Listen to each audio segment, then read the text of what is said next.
श्रीनळीनाथ सद्गुरु श्री साई बाबा की जय. ஓம் சாய்ராம். சாய் மகிமா டிவி நேயர்களுக்கு வணக்கம். கடைசி தருணத்தில் நம் ஈழத்து தமிழ் பெண்மணியின் வாழ்வை மாற்றியமைத்த பாபா. உலகெங்கும் வாழும் நம் ஈழத்து தமிழ் சொந்தங்களுக்கு இந்த பாபாவின் அற்புதம் சமர்ப்பணம். பாபா கடைசி தருவாயில தன்னுடைய பக்தரை எப்படி காப்பாற்றி அற்புதத்தை நிகழ்த்தினாரு அப்படின்றத இந்த பதிவில் நம்ம தெரிஞ்சுக்கலாம். இந்த பதிவு அந்த சம்பந்தப்பட்ட சாய் பக்தியுடைய அனுமதி கிடைச்சிதான் பக்தர்களுக்கு வழங்கப்படுது. பக்தியுடைய உண்மையான பெயர் மற்றும் நாட்டை சொல்ல வேண்டாம் அப்படின்றதுக்காகவும் அவங்களுடைய பாதுகாப்பை மனசில் வச்சுண்டு அதை மாற்றி சொல்கிறோம் அப்படின்றத பக்தர்களுக்கு முன்கூட்டியே தெரிவிச்சிடுறோம். இது இலங்கை தமிழர்களுடைய மன உறுதியை பற்றி சொல்கிறதுக்காகவும் எத்தனை பிரச்சனை இருந்தாலும் அதை தாங்கிக்கிற எல்லா தமிழர்களுக்கும் நம்முடைய வாழ்த்துக்களை தெரிவிச்சுக்கிறோம். அவங்கள போல மன உறுதி யாருக்கும் இருக்காது. அவங்களுடைய கஷ்டத்துக்கு முன்னாடி நம்முடைய கஷ்டம் ஒன்றுமே இல்லை அப்படின்ற அளவுக்கு இருக்கும். நாம் சின்ன விஷயங்களுக்கு கூட ரொம்பவும் கவலைப்படுறோம். ஆனால் அவங்க நாடு விட்டு நாடு போய் அங்கேயும் பிரச்சனைகளை சமாளித்து வாழ்க்கையில் உயர வருவது அப்படின்றது ரொம்ப ஒரு கடினமான விஷயம். இப்போது இந்த பக்தை பார்த்தோம் அப்படின்னா இவங்க பிரான்ஸ் நாட்டை சேர்ந்த ஒரு ஜெயிலர் ஆகும். ஆண் கைதிகள் பெண் கைதிகள் அவங்களுக்கு ஜெயிலில் என்ட்ரி போடும் இடத்துல முக்கியமான ஒரு பதவியில் அவங்க இருந்தாங்க. அவங்க ஸ்ரீலங்காவிலிருந்து குடிபெயர்ந்து குடி உரிமை வாங்கி அங்கேயே குடிபெயர்ந்தாங்க. இந்த பக்தை காதல் திருமணம் செஞ்சுக்கிட்டாங்க. நல்லபடியாக அவங்களுடைய வாழ்க்கை நடந்துட்டு இருந்தது. அந்த பக்தியுடைய கணவருக்கு வேறொரு நாட்டில் வேலை கிடைச்சிருக்கு. அவங்களால தன்னுடைய நாட்டுக்கு வர முடியாத ஒரு சூழ்நிலை ஏற்படுது. அதனால் அவருடைய மனைவியை, அதாவது அந்த பக்தியை அவங்களே சமாளிச்சுக்கும்படி அவர் கேட்டுக்கிறாரு. அந்த பக்தி இந்த அரசு சம்பந்தப்பட்ட ஜெயிலர் வேலையில் இருக்காங்க இல்லையா, சில விதிமுறைகள் படி சில காலங்களுக்கு அப்புறமா தான் அந்த நாட்டில் அவங்களுக்குன்னு தனி வீடுகள் வழங்கப்படும். இப்போது அவருடைய மனைவி, அதாவது அந்த பக்தி கர்ப்பமாக இருந்தாங்க. அந்த நேரத்தில் அவங்க நிறைய விடுமுறை எடுத்ததுனால அவங்களுக்கு மேற்கொண்டு விடுமுறை எடுக்க முடியாது, எடுக்கவும் கூடாது அப்படின்ற ஒரு சூழ்நிலை ஏற்பட்டது. அதே சமயத்தில் அவங்க இருந்துட்டு வந்த அந்த வீடு 6 மாதத்தில் காலி பண்ணும்படி அந்த வீட்டினுடைய உரிமையாளர் தெரிவிக்கிறாரு. இந்த வீட்டு பிரச்சனை, அதோடு குடும்பத்தில் இருந்த சில பண பிரச்சனைகள் எல்லாத்தையும் இவங்களே அந்த பக்தியை சமாளிக்க வேண்டியதாச்சு. அவங்களுக்கு நல்லபடியாக குழந்தையும் பிறந்தது. 6 மாதம் ஆச்சு. அதுக்கப்புறமா அந்த சின்ன குழந்தைய வச்சுக்கிட்டு அவங்க வேலை பார்க்கணும், அதே நேரத்தில் வீட்டை மாற்றணும். அந்த நாட்டில் பார்த்தோம் அப்படின்னா நம்முடைய ஊர் மாதிரிலாம் கிடையாது. வீடு மாற்றுறதுக்காக கொஞ்சம் நேரமெல்லாம் கொடுக்க மாட்டாங்க. பத்திரத்தில் என்ன குறிப்பிட்டு கையெழுத்து போடப்பட்டிருக்கோ அதன்படி தான் அங்கே நடந்துப்பாங்க. இப்போ இருக்கிற சூழ்நிலையில் அவங்க வேலையில் விடுமுறை போட்டு தான் அந்த வீட்டை மாற்றணும். அப்போ தான் அதை மாற்ற முடியும். அதே மாதிரி வேலையிலும் ஒரு பிரச்சனை அவங்களுக்கு வருது. அந்த நேரத்தில் தான் நம்முடைய நிறுவனர்கிட்ட பிரார்த்தனை செய்யும்படி அந்த பக்தி கேட்டுக்கிறாங்க. நம்முடைய நிறுவனரும் அந்த பக்திக்காக பிரார்த்தனை செய்கிறதாகவும் பாபா அவர் கூடவே இருந்து பார்த்துப்பாரு அப்படின்னு சொல்கிறாரு. அந்த பக்தியும் பாபா கிட்ட விடாமல் தொடர்ந்து பிரார்த்தனை செஞ்சுக்கிட்டே இருக்காங்க. அந்த நேரத்தில் பக்திக்கு ஒரு கடிதம் வருது. அந்த கடிதத்தில் அவங்க ஏதோ ஒரு விஷயத்தை நிரூபித்தா மட்டும்தான் அந்த வேலையில் இருக்க முடியும் அப்படின்னுட்டும், இல்லைனா 1 மாதத்தில் அவங்க அந்த வேலையில் இருந்து நீக்கப்படுவாங்க அப்படின்னு குறிப்பிடப்படுது. அந்த பக்திக்கு வீடு மாற்றும் பிரச்சனை, வேலை பிரச்சனை, குழந்தைய பார்த்துக்கிற பிரச்சனை, ஸ்ரீலங்காவில் இருக்கிற தன்னுடைய தாயாருக்கு பணம் அனுப்பி வைக்கணும் அப்படின்ற அந்த பிரச்சனை, இது மாதிரி நிறைய கஷ்டங்கள் அவங்க அனுபவிச்சுட்டு வராங்க. இந்த பிரார்த்தனை பாபா கிட்ட வச்சு 1 வருஷத்துக்கு முன்னாடி இருக்கும். எந்த ஒரு மாற்றமும் இல்லாமல் இருந்தது. சில கர்மாக்களை நாம் அனுபவிச்சு தான் ஆகணும் அப்படின்ட்டு இருக்கு. இது நமக்கு கொடுக்கப்படுற பயிற்சி அப்படின்னு கூட நம்ம சொல்லலாம். அந்த பக்தியும் கூட பாபா கிட்ட ஏன் இப்படி என்னை கஷ்டப்படுத்துறீங்க, நான் ஒரு ஆளாக எவ்வளோ விஷயங்களை சமாளிக்க முடியும் அப்படின்னு கேட்குறாங்க. பாபாவுடைய படத்தில் அவர் கால் மேலே கால் போட்டு உட்கார்ந்துக்கிட்டு தன்னையே பார்க்குற மாதிரி அந்த பக்தி உணர்ந்தாங்க. என்ன நடந்தாலும் சரி, பாபா என்னுடைய கடமையை நான் நிச்சயமாக செஞ்சுக்கிட்டே இருப்பேன் அப்படின்னு அவங்க சொன்னாங்க. குருமார்கள் வாக்கு கொடுத்துட்டாலோ இல்லை அவங்களுக்கு நாம் செய்ய வேண்டியதை செஞ்சாலோ நிச்சயமாக நம்மளை காப்பாற்றுற பொறுப்பு அவங்க ஏற்கிறாங்க அப்படின்றது உண்மைதான். அதை புரிஞ்சுக்கிறதுக்கு நமக்கு நிறைய காலமும் நேரமும் நிச்சயமாக எடுக்கும். அதை புரிஞ்சுக்கிற அளவுக்கு நாமும் தயாராகணும் அப்படின்றது தான் அங்கே முக்கியமான ஒரு விஷயம். நாம் நம்முடைய குருவின் மேலே வச்சிருக்கிற பக்தி தான் அதை நமக்கு உணர்த்தும். இந்த பக்திக்கும் அதே போல தான் நடந்தது. பாபா முதல்ல அந்த பக்தியுடைய வேலை பிரச்சனை சரி செஞ்சு கொடுத்தாரு. அவங்க அரசு சம்மந்தப்பட்ட பணியில் இருந்ததுனால அதை வெளியில் சொல்ல முடியாத ஒரு நிலைமை இருந்தது. அப்போது இந்த பக்திக்கு தாம் மேலே தவறு இல்லாமல் இருக்கிறத நிரூபிக்கிற வரை சம்பளம் எல்லாம் நிறுத்தப்பட்டிருந்தது. அப்போது அரசுக்கிட்ட இருந்து அவங்களுக்கு ஒரு சில முக்கியமான விஷயங்கள் கிடைக்குது. அவங்க மறுபடியும் வேலையில் சேரலாம் அப்படின்னு தெரிவிக்கப்படுது. அந்த பக்தி வேலையில் சேர்ந்துக்கலாம் அப்படின்னு இருந்தாலும் ஆனால் வீடு அவங்களுக்கு ஒதுக்கீடு செய்கிறது போன்ற அந்த விஷயங்கள் எல்லாம் செய்ய முடியாது அப்படின்னு தெரிவிக்கப்படுது. அப்போது அந்த பக்தை நம்முடைய நிறுவனர்கிட்ட பேசுகிறாங்க.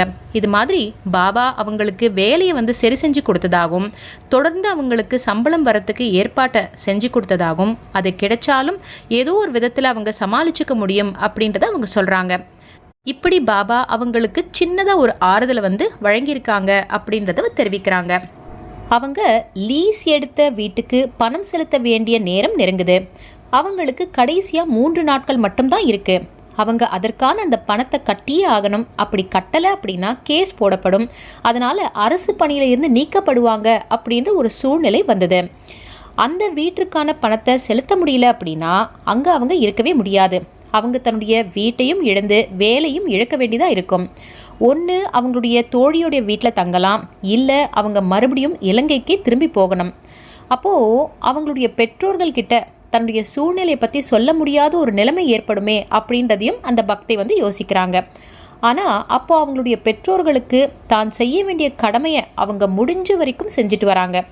இவ்வளோ பிரச்சனையில் அந்த குழந்தையும் பார்த்துக்கிட்டு அந்த குழந்தைக்கு தேவையானதை செஞ்சுக்கிட்டு நைட் டியூட்டிக்கு போய் எல்லாத்தையும் ரொம்ப தைரியமாக சமாளிச்சுட்டு வராங்க. அப்போது அந்த பக்தி பேசிக்கிட்டே இருக்கும்போது யாரோ ஒரு வெளிநாட்டு பெரியவர் ஜெயிலில் இருக்கும் இல்லையா சின்ன ஜன்னல் மாதிரி அது வழியாக ஆங்கிலத்தில் எப்படி இருக்கீங்க, ஹவ் ஆர் யூ அப்படின்னு சொல்லி கேட்குறாங்க. இந்த பக்தி இதற்கு முன்னாடி இவரை நம்ம பார்த்ததே இல்லையே, ஏன் இவர் நம்மக்கிட்ட கேட்குறாரு அப்படின்ட்டு யோசிக்கிறாங்க. இந்த பக்தியும் நல்லா இருக்கேன் அப்படின்னு சொல்லிட்டு ஆங்கிலத்தில் சொல்கிறாங்க. ஜெயிலில் சின்னதாக அந்த ஜன்னலின் வழியாக பார்க்கும்போது அந்த வெளிநாட்டு பெரியவர் அவருடைய கண்கள் மட்டும் தெரியுது.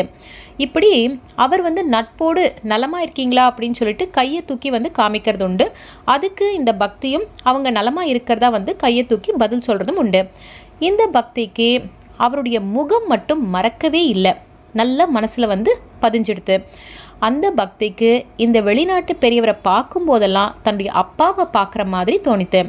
ஆனால் அந்த வேலை பண்ணுற இடத்துல இது மாதிரி விஷயங்களுக்கு இடம் கொடுக்கக்கூடாது, அவங்க ரொம்ப கடுமையாக தான் இருக்கணும் அப்படின்றது இருக்குது இல்லையா. இந்த பக்திக்கு அவர் மேலே ஒரு இரக்க குணம் ஏற்படுது. இது எல்லாமே அந்த 3 நாட்களுக்கு முன்னாடி நடந்த விஷயம்தான். அந்த வீட்டை விட்டு அவங்க தன்னுடைய தோழியுடைய வீட்டில் தங்கலாம். ஆனால் நினைக்கிற மாதிரி தோழியுடைய வீட்டில் நிறைய நாட்கள் இருக்க முடியாது. அதற்கான விதிமுறைகளும் அந்த நாட்டில் இருக்குது. ஓரிரு நாட்கள் தங்கலாமே தவிர அதுக்கு மேலே தங்கறதுக்கான அனுமதி கிடையாது. குழந்தையும் பார்த்துக்கணும். அவங்க வீடு காலி செஞ்சால் அந்த பொருட்களை எங்கே வைக்கிறது அப்படின்னு சொல்லிட்டு நிறைய கேள்விகள் அவங்க மனசில் இருந்தது. அப்படி இல்லை அப்படின்னா அங்கே ஷெட்டில் வைக்கலாம், அந்த பொருட்களை போடலாம் அப்படின்னு சொல்லிட்டு அவங்க நினச்சிக்கிறாங்க. தன்னுடைய தோழியோடைய வீட்டில் தங்க வேண்டி இருந்தது. தன்னுடைய கணவர் அவங்களுடைய நாட்டிற்கு வர முடியாத ஒரு சூழ்நிலை இருந்தது. இந்த குழந்தைய வச்சுக்கிட்டு தனியாக ஒரு ஆளாக என்ன செய்யறது, பெற்றோர்களுக்கு உடல்நிலை சரியில்லாமல் இருக்குது, தான் என்ன செய்யறது அப்படின்னு சொல்லிட்டு ரொம்ப வருத்தப்பட்டாங்க. இப்படி ஒரு நிலைமையை தனக்கு பாபா கொடுத்துட்டாலும் அவர் பாபாவை மட்டும் நம்பி இருக்கிறதா சொன்னாங்க. இவ்வளவு நெருக்கடியான சூழ்நிலையிலும் அவங்க நம்பிக்கையை இழக்கலை. முடிஞ்ச வரைக்கும் எல்லாத்தையும் சமாளிப்போம் அப்படின்னு சொல்லிட்டு, அப்படி இல்லைன்னா வேலையை ராஜினாமா பண்ணிடலாம் அப்படின்னு நினச்சாங்க. அடுத்த நாள் அவங்க கோர்ட்டுக்கு கேஸ் விஷயமா போகிறாங்க. அப்போது அவங்க கோர்ட்டில் தனக்கு அந்த வீட்டிலேயே தங்கறதுக்கு கொஞ்சம் காலம் எக்ஸ்டென்ஷன் அந்த நீடித்து கொடுக்கணும் அப்படின்னு சொல்லிட்டு அவங்க கேட்டுக்கிறாங்க. ஆனால் அது முடியாது அப்படின்னு சொல்லிட்டு கீழ்கோர்ட்டில் முன்னாடியே தெரிவிக்கப்பட்டது. மறுபடியும் அவங்க என்ன பண்ணுறாங்கன்னா மேல்கோர்ட்டில் இது போல் நேரம் கேட்குறாங்க. தன்னுடைய சூழ்நிலை எடுத்து சொல்கிறாங்க. தன்னை நம்பி தன்னுடைய குழந்தை இருக்கிறதாவும் தெரிவிக்கிறாங்க. அப்போது கோர்ட்டில் விதிமுறைகளை மாற்ற முடியாது அப்படின்னு சொல்லப்படுது. கொஞ்சம் நேரம் கழித்து ஒரு அறிவிப்பு கொடுக்கப்படுது. அது என்ன அறிவிப்பு அப்படின்னா, முன்னாடி தெரிவித்ததுக்கு அப்படியே எதிராக வந்து அந்த அறிவிப்பு வந்து சொல்லப்படுது. அந்த பக்திக்கு ஓராண்டு காலம் அந்த வீட்டில் தங்கறதுக்கான அனுமதி வழங்கப்படும் அப்படின்னுட்டும், அவங்க அதுக்காக கூடுதல் வாடகை தொகை எதுவும் கட்ட தேவையில்லை அப்படின்னுட்டும், குழந்தையுடைய காரணமாகவும் அரசு வேலையில் பணிபுரியறதாகவும் இது எல்லாத்துக்கும் சேர்த்து இந்த முடிவு வந்து எடுக்கப்பட்டிருக்கு அப்படின்றது தெரிவிக்கப்படுது. இது ஒரு பக்கம் நடந்துக்கிட்டே இருக்கும்போது இந்த பக்தை ஜெயிலில் பார்த்த அந்த வெளிநாட்டு பெரியவருடைய கேஸும் அங்கே சரியாக அந்த தருணத்தில் பக்கத்து அறையில் வந்து நடந்துக்கிட்டு இருக்கு. அந்த பக்தை கோர்ட் காம்ப்ளெக்ஸ்லேருந்து வெளியில் வரும்போது அந்த பெரியவர் ஹவ் ஆர் யூ பேபி அப்படின்னு சொல்லிட்டு தன்னுடைய குழந்தைகிட்ட கேட்குற மாதிரி கேட்குறாரு. எப்பவும் போல் அந்த பக்தை அவர்கிட்ட தான் நலமாக இருக்கிறதா சொல்லிட்டு வேறு எதுவும் வந்து பெருசாக பேசலை. அந்த பக்தை அன்னைக்கு இரவு வந்து நைட் டியூட்டியில் ஜெயிலுக்கு வந்து வராங்க. அன்னைக்கு தான் அந்த பெரியவருக்கு வந்து விடுதலை கொடுக்கப்படுது. பாபா எப்படியாவது எந்த ரூபத்திலையாவது நம்ம கூடவே இருப்பார். அந்த பெரியவர் பாபா தான் அப்படின்னு சொல்லிட்டு அந்த பக்தை வந்து அப்போ சொல்லலை. ஆனால் தனக்கு பிரச்சனை அதிகமாக இருந்த அந்த நேரத்தில் அதே கோர்ட் காம்ப்ளெக்ஸில் அந்த பெரியவரும் இருந்திருக்காரு. அறுவை சிகிச்சைக்கு முன்னாடி நிறைய பக்தர்கள் அவங்கள பாபா ஆசீர்வதித்தது போல சொல்கிறதுண்டு. தான் கூடவே பாபா வந்து இருந்தார் அப்படின்றத சொல்கிறதுண்டு. ஒவ்வொருத்தருக்கும் ஒவ்வொரு விதமான அனுபவத்தை வந்து பாபா கொடுக்குறாரு இல்லையா? அந்த பக்திக்கு பெரியவர் மேலே ஒரு இரக்க குணம் இருந்தது உண்மைதான். எல்லா சிக்கல்களில் இருந்தும் வெளியில் வரும்போது கடைசி தருணத்தில் இந்த பெரியவர் பாபாவாக இருப்பாரோ அப்படின்னுட்டு அந்த ஒரு உணர்வு அந்த பக்திக்கு ஏற்படுது. பாபா எல்லா வேலையும் செஞ்சுட்டு அங்கேருந்து கிளம்புவது மாதிரி இந்த பெரியவரும் அந்த ஜெயிலை விட்டு அன்னைக்கு வந்து விடுதலை செய்யப்படுறாரு. தன்னுடைய வேலையை இழந்து ஊருக்கு போகும் நிலைமை ஏற்பட இருந்தபோது அந்த நேரத்தில் ஒரு பெரிய மாற்றம் அற்புதம் வந்து நிகழ்ந்திருக்கு. பாபா அந்த வேலையிலேயே அந்த வீட்டிலேயே அவங்க வந்து தங்க வந்து வச்சிருக்காரு. தன்னுடைய கணவரும் தன் கூட வந்து சேரத்துக்கான வேலைகள் வந்து நடந்துக்கிட்டு இருக்கு. இதுதான் பாபா செஞ்ச அற்புதம். இதில் இருந்து நமக்கு என்ன புரியுது அப்படின்னா, பாபா மேலே என்றைக்கும் நாம் நம்பிக்கை வைக்கணும். நம்முடைய பிரச்சனை எப்படியும் வந்துட்டு தீர்த்து கொடுக்கணும் அப்படின்றது பாபாவுக்கு நல்லாவே தெரியும். அதனால் நாம் பாபாவுடைய பாதத்தில் நம்முடைய பிரச்சனைகளை வச்சதுக்கப்புறமா ரொம்பவும் பொறுமையாக இருக்கணும். பாபா கிட்ட நம்ம பிரார்த்தனை வச்சிட்டோம் அப்படின்னா நம்முடைய பிரச்சனைக்கான தீர்வு கிடைக்கிறதுக்கு காலதாமதம் ஆகலாம். ஆனால் அதுக்கு பின்னால் நிச்சயமாக காரணம் இருக்கும். பாபா அதை சரியான தருணத்தில் நல்லபடியாக முழுக்க வந்து அந்த பிரச்சனையிலிருந்து நம்மளை வெளியில் கொண்டு வருவார் அப்படின்றது சத்தியமான உண்மை. பாபா கடைசி தருவாயிலும் நம்மளை வந்து எப்படியாவது காப்பாற்றிடுவார் அப்படின்ற அந்த நம்பிக்கையும் பொறுமையும் பக்தர்களாக நம்மக்கிட்ட நிச்சயமாக இருக்கணும். எவ்வளவு பிரச்சனைகளை சமாளிச்சுக்கிட்டு இருந்த அந்த பக்திக்கு சாய் பக்தர்கள் நாம் நிச்சயமாக பாராட்டுகளை தெரிவிச்சுப்போம். அந்த பக்தை சொன்ன சில விஷயங்கள் மட்டும்தான் நம்முடைய பக்தர்கள் கிட்ட நாம் பகிர்ந்துட்டுருக்கோம். இதை விட பல சிரமங்களை ஒரே நேரத்தில் அவங்க அனுபவிச்சிருக்காங்க. நாம் அவங்க சொன்ன முழு தகவல்களையும் சொல்கிறதால எந்தவித பாதிப்பும் அந்த பக்திக்கு வரக்கூடாது அப்படின்றதுக்காக அந்த தகவல்களை நாம் வெளியிடலை. இது எல்லாத்தையும் வந்துட்டு தாங்கி அவங்க போராடி ஜெயிச்சிருக்காங்க. முதல்லையே அவங்க போரின் காரணத்தால் நிறைய இழந்திருப்பாங்க. நாடு விட்டு நாடு வந்து அங்கே ஒரு பெரிய பிரச்சனையை சமாளித்து போராடி ஜெயிக்கிறது அப்படின்றது அவ்வளோ ஒரு சாதாரண விஷயம் கிடையாது. அதனால் அவங்க இரும்பு பெண்மணி அப்படின்றது அவங்களுக்கு ரொம்பவும் பொருத்தமாக இருக்கும் அப்படின்ட்டு கூட சொல்லலாம். நம்முடைய தமிழர்கள் ரொம்பவும் மன உறுதி மன வலிமை படைத்தவங்க. அவங்கள போல யாராலும் இருக்க முடியாது.